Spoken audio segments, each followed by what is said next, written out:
Hey everybody, how y'all doing? Are you hey okay? In your neck of the woods? What up? What up? Manners and respect, man. Are your girl, Debbie from Donga Yard. Welcome you all to the Jamaican kitchen. Welcome once more. It is the Jamaican Cooking Journey. If you're new right on over here, special welcome. Those of you who were there with me from the beginning and you're still here, manners and respect.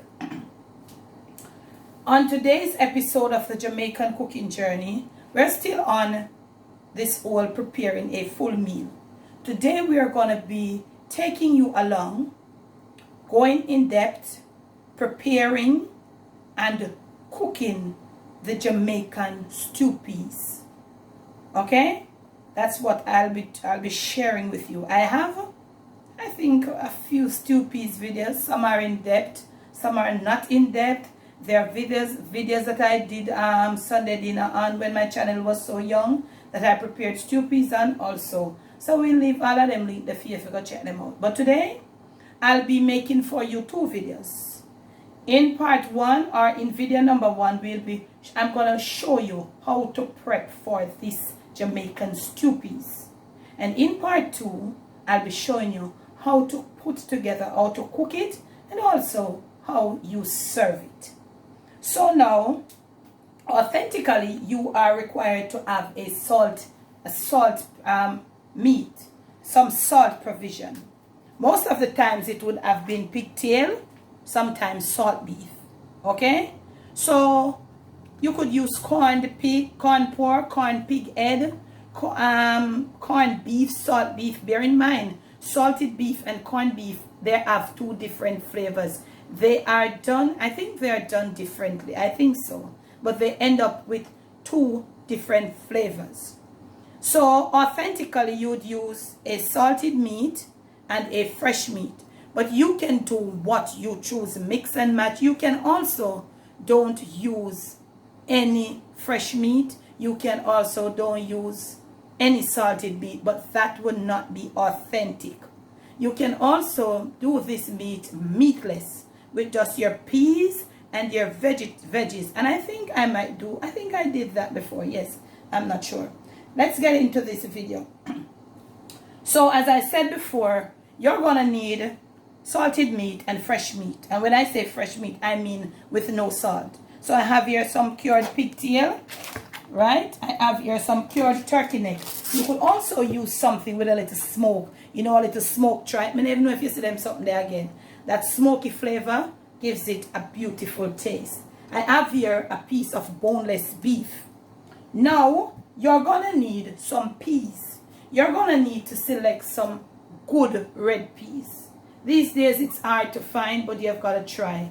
Try to stay away from those that has the sheen on them.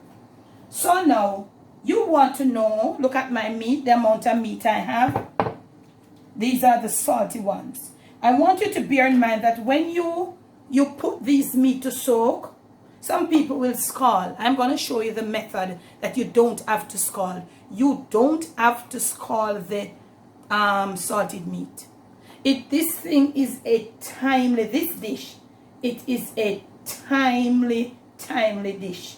If you take time and prepare it properly, you will enjoy it. You're also, as I say, going to need peas. What you want to do, you don't even want to think about how much pigs they are mounting, you know, and stuff. And just look at the amount. Just use your eyes and look at what you have.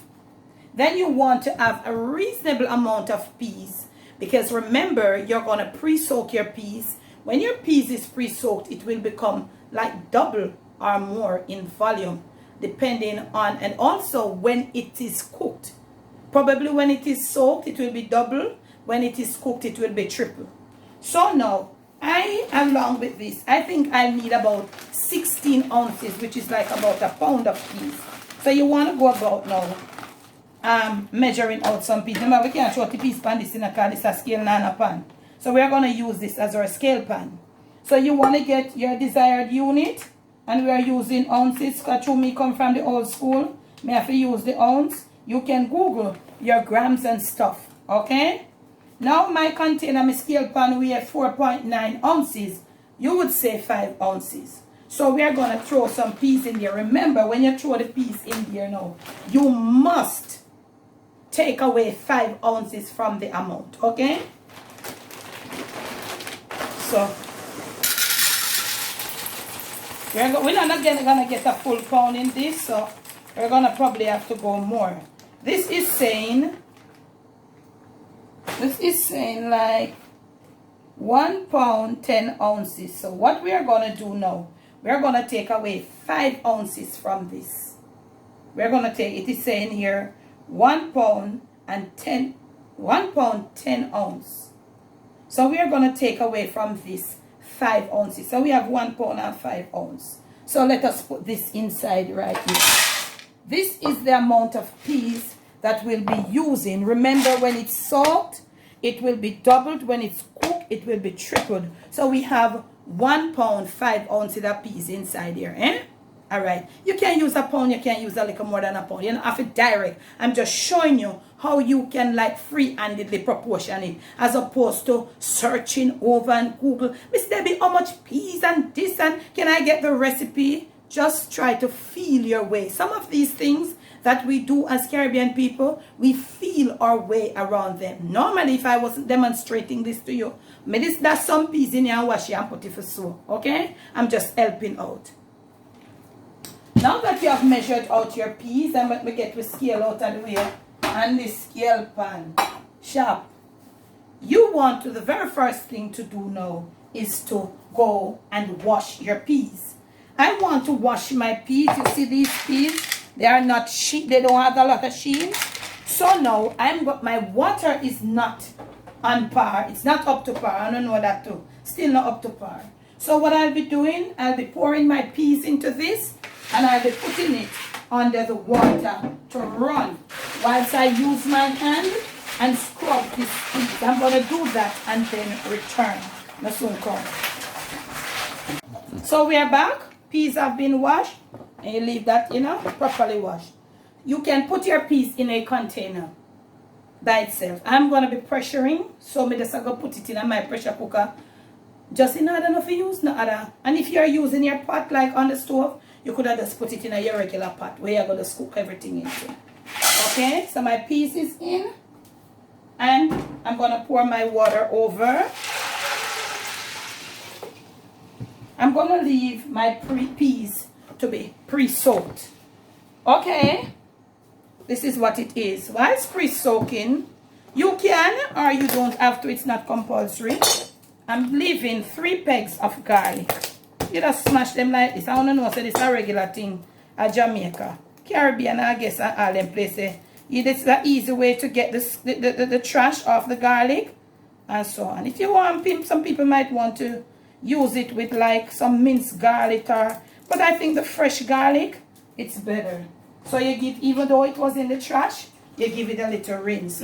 Yeah, that's how we roll. Real kitchen. Practice these things and you won't ever get in any problem. You can't rinse them too much.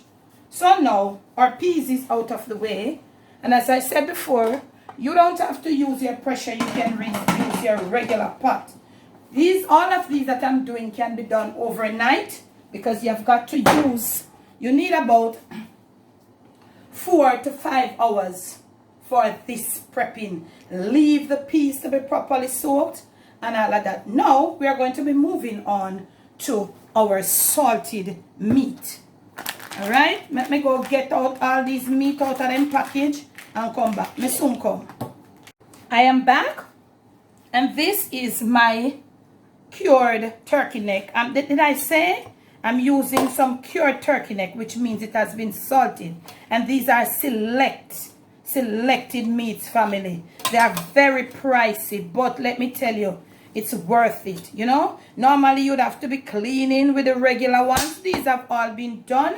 This is the pigtail. They have all been chopped in small pieces. This one might want chopped, but look at these have all been chopped, and it's up to you to how you want to cut it. Now I want to suggest, for me, I would go maybe just spare a little of these fat and stuff. You don't want to have this pigtail too lean. You want to have a little fat, not too much. So I think I'll pare some of this Okay? Then now, you want to have your pigtail cut in pieces like this. You don't want to mince up, and still these look a bit too small. You don't want to mince your pigtail up. Okay? Because you're going to cook it with the peas. And if you do it too fine, the peas is always more tougher than the meat them. Because these have gone through a process called pickling, which has tenderized the meat already. So you don't want to cut it too fine. Okay? This also is the cured turkey neck. You see the pieces that they cut them in? These are perfect pieces. You don't want to go too much. If you want to detach them, you can. But for me, not bother, because by that time then don't cook, they will just pull apart. So this is it. Whole salt.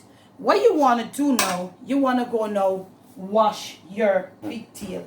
But I want to show you how I am going to wash mine. Remember, bear with me, family. My water pressure is at its worst. But I want to show you how I will cleanse my pigtail. What I am showing to you here now, you don't have to put it to scald off or to boil off.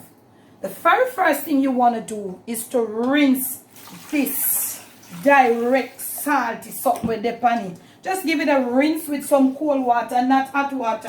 You don't need to use any hot water in this. No. So you want to give it that rinse.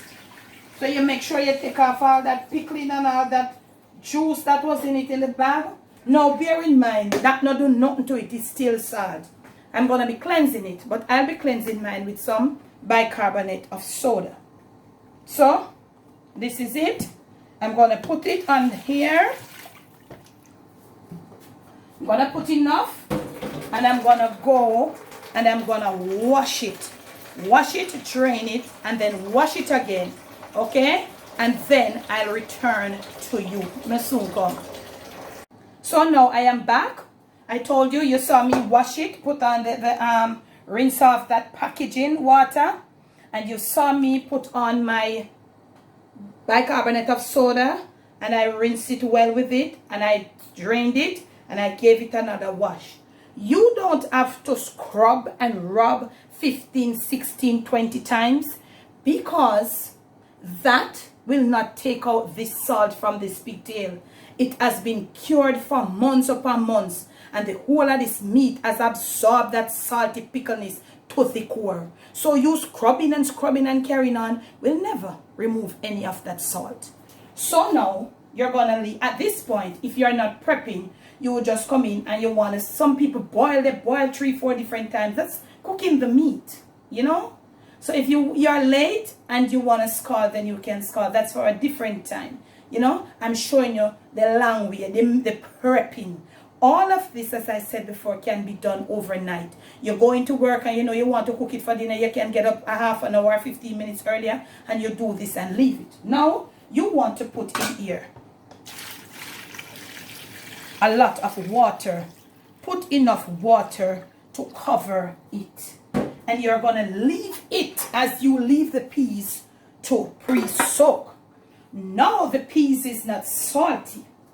So you will have to come at between 3 hours from now and change this water and do the very same again.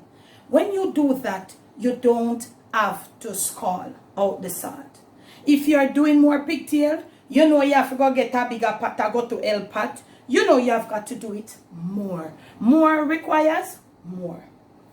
So we are done with our peas and we have put it over here on our stove.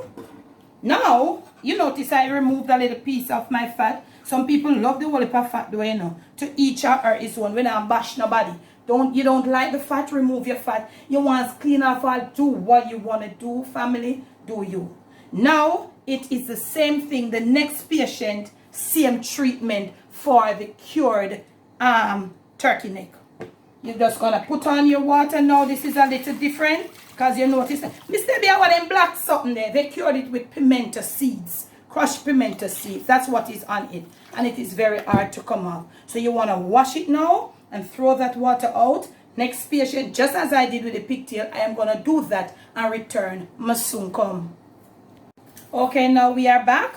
And I've done the same thing as I did to the pigtail. Now you will see some little black things. I did tell you before, it's pimento seeds. If you want to spend an hour or two and pick them off, you can. It is spice, and that is how it will stick to any meat when they crush it. That is why my daddy never normally used pimento seed to cure. He used the leaves. Now, the same thing. You want a lot of water to put in it to cover it. And I'm going to tell you something now, family.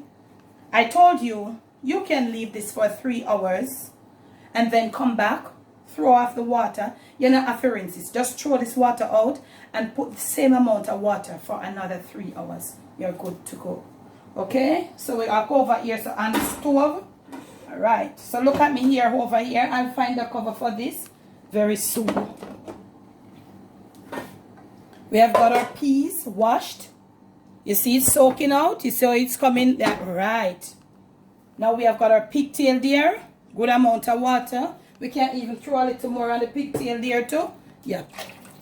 Because this pigtail is supposed to salt on the turkey neck, you know. So, and this is our turkey neck. Okay?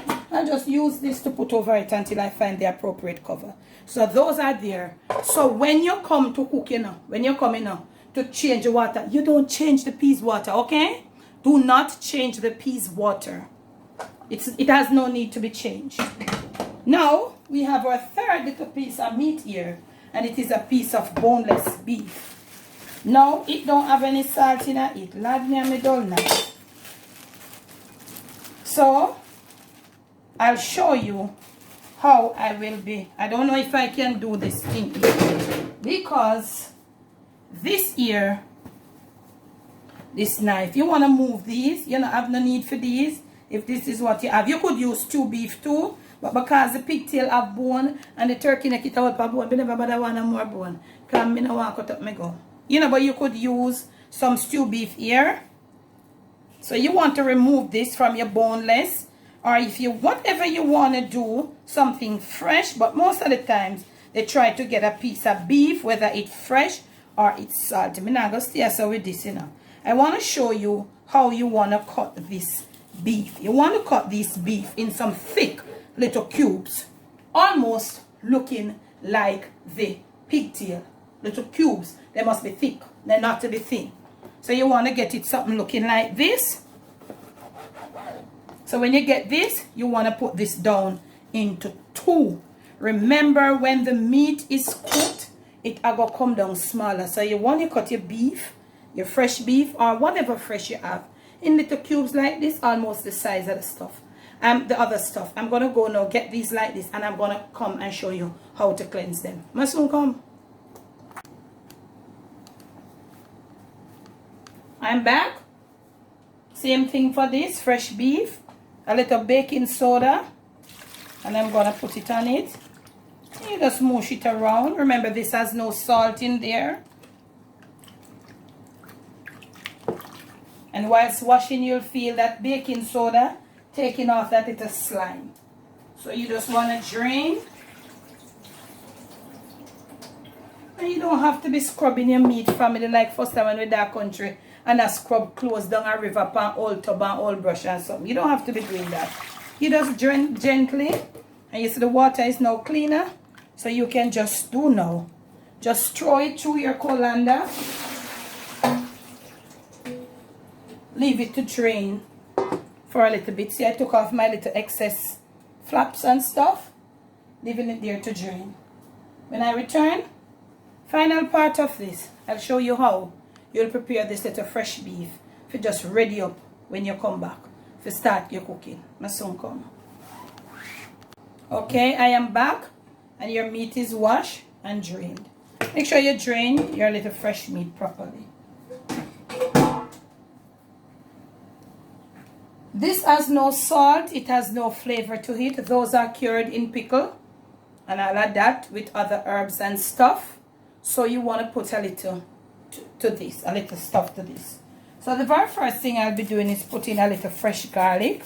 You can use if you have garlic powder, you can do it. And if you're a person that loves artificial seasoning, like your meat seasoning and your steak seasoning, you can put a little, but don't go too crazy. Depending on the amount what you have. Don't go too crazy with it. You're giving the beef a little flavor.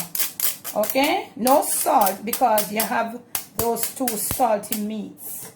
You also might want to put a touch of black pepper, not a lot, depending on how much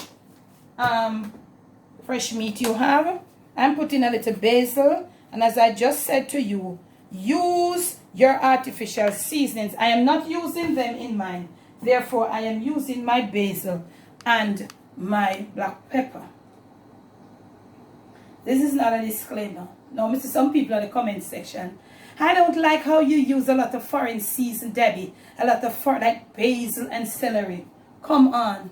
Celery and basil, they all both at Jamaica. When me did that country, a little girl grow. Me never know so the same thing will grow. All those who grow in the country, especially St. Mary, it grows low, the basil, it grows flat, and they have different types, I think. And they come with that little bundle of flowers. We used to call it nunobazi. We use it for making tea. And when me turn big woman and come at town and broke out in a cooking, I realized that it is basil. Basil and celery and a foreign seasoning. So let me tell you, these are some of the things you've got to go through in your comment section as a YouTuber. But I want to say thank you to some of you that knows better in there and address them before me address them. But keep it clean. Remember, keep it clean. We don't have to go rude, you know. Keep it clean. So I've used a little basil, a tidbit of black pepper. You don't have to. A little fresh garlic. And I have no salt right now. We don't need no salt. So you're just going to use a little spoon if you want to use your hand. And you just give it. Because we are going to let this for 3 hours and something or 6 hours. So by that time, this will really take root. You know? So look at me here. Don't put any browning. Don't put any soy sauce. Nothing like that. We want it to go in with the natural color. To take the color of the peas. Okay? When they start cooking. Smells just so nice. You smell it there? Just a little basil. Just a little black pepper and a little fresh garlic. Nice as ever. So you want to get it like that together. Get it all covered down. And this is where almost the buck stops for all the preparation.